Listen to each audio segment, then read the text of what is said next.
Hello' everyone, আসসালামু আলাইকুম। কি খবৰ সকলোৰে? আশা কৰোঁ সকলোৰে খবৰ ভাল। আলহামদুলিল্লাহ, মোৰো খবৰ ভাল। সকলোকে মোৰ অন্য এটা ৰেচিপি ভিডিঅ'লৈ স্বাগতম জনাইছোঁ। আশা কৰোঁ ভিডিঅ'টো চাই আপোনালোকে ভাল পাব। আহি গ'লোঁ কিটচেনত। এতিয়া কি বনাম ভাবি থাকোঁতে আলু আৰু ময়দা আছিল। ভাবিলোঁ এইখিনিতে কিবা এটা বনাই লওঁ। সেইকাৰণে আলুখিনি কুকাৰত চিটি দিবলৈ দিলোঁ অলপমান নিমখ দি। এইবাৰ মই ৰুটিৰ কাৰণে ডো বনাম, সেইকাৰণে ময়দা লৈছোঁ, অলপমান তেল আৰু নিমখ দি গৰম পানী দি সেইখিনি এটা ডো বনাই ল'ম। ডো বনাই আধা ঘণ্টামান ৰেষ্টত থৈ দিম। আজি মই এখন ভিডিঅ'তে দুটা স্নেক ৰেচিপি আপোনালোকৰ লগত শ্বেয়াৰ কৰিম। ইফালে মই এটা পিঁয়াজ লৈছোঁ আৰু জলকীয়া লৈছোঁ, এইখিনিও সৰু সৰুকৈ কাটি ল'ম। এই ৰেচিপিটো বনাবলৈ একেবাৰে সহজ, একেবাৰে কম সময়ৰ ভিতৰতে আপুনি বনাব পাৰিব। এতিয়া আধা ঘণ্টা হৈ যোৱাৰ পাছত এতিয়া মই ৰুটি বেলি ল'ম। নৰ্মেল আমি যেনেকৈ ৰুটি বনাওঁ ঠিক তেনেকৈ ৰুটি বনাই ল'ম। মই আজি 3খন ৰুটি বনাম।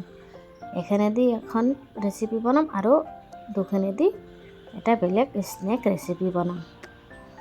চাওক, মই ৰুটি বেলা হৈ গ'লে ইফালে মই আলুখিনি ঠাণ্ডা হৈ গৈছে। এতিয়া মই চামুচ এখনৰ সহায়ত এইখিনি মেছ কৰি ল'ম আৰু ইয়াৰ ভিতৰত কাটি থোৱা পিঁয়াজ আৰু জলকীয়া অলপমান নিমখ দি এইখিনি গোটেইখিনি ভালকৈ মিক্স কৰি ল'ম। ইফালে ৰুটিৰ ভিতৰত মই সেই মিশ্ৰণখিনি ৰাউণ্ডকৈ দি ল'ম। মাজত অলপ গেপ ৰাখি দিম আৰু ছাইডতো অলপ গেপ ৰাখি দিম। চাওক, মই ভিডিঅ'ত যেনেকৈ দেখাইছোঁ ঠিক তেনেদৰে আপোনালোকৰ এনেকৈ দি ল'ব। মাজত অলপমান গেপ ৰাখি দিব। দিয়া হৈ গ'লে মই চাকু এখনৰ সহায়ত পিজ্জাৰ নিচিনা সৰু সৰুকৈ কাটি ল'ম।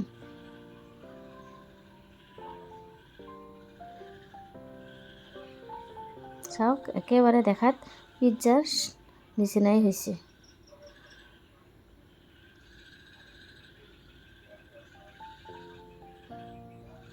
চাওক, এইবাৰ মই এইখিনি ওপৰৰ পৰা তলফালে ৰোল কৰি ল'ম আৰু লাষ্টত অলপ হাতেদি চেপি দিম যাতে খুলি নাযায় ৰোলটো। এনেকৈ মই গোটেইখিনি বনাই ল'ম।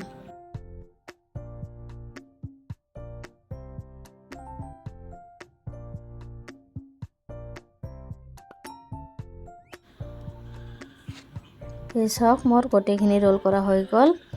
এতিয়া মই আৰু এখন ৰুটি লৈছোঁ আৰু সেই ৰুটিৰ ভিতৰতে ছেম একে প্ৰচেছত মই সেই আলুৰ ষ্টাফিংখিনি ভালকৈ স্প্ৰেড কৰি ল'ম।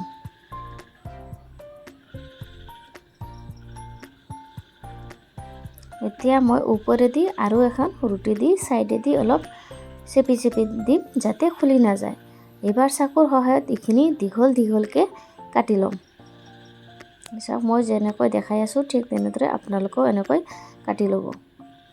এইটো আমি ছেম প্ৰচেছত এনেকৈ ৰাউণ্ড কৰি লৈ অলপমান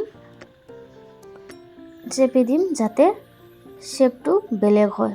চাওক, বিস্কুটৰ নিচিনা ৰাউণ্ড হৈ গৈছে শ্বেপটো, মানে অলপ হাতেদি চেপি দিব।